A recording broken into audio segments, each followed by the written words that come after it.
Hari tu cakap saiz 10, lepas tu saya order dah saiz 10.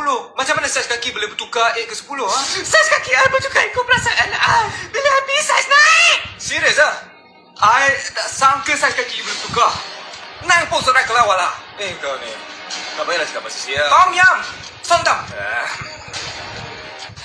Abang Tom, boleh tak adik kepik saya? Macam ni puan.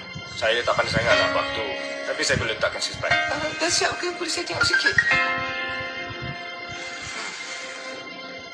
Cantik kan? Macam Star Trek. Boleh tak kalau macam tu?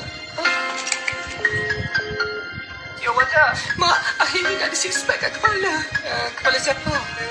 Kepala boleh lah, Mak. Alhamdulillah. Nak nanti tuan belikan saya. Baik, Mak. Terima kasih banyak ya, Abang Poi. Tapi ada satu problem ni puan. Mulut kamu tu bau busuk.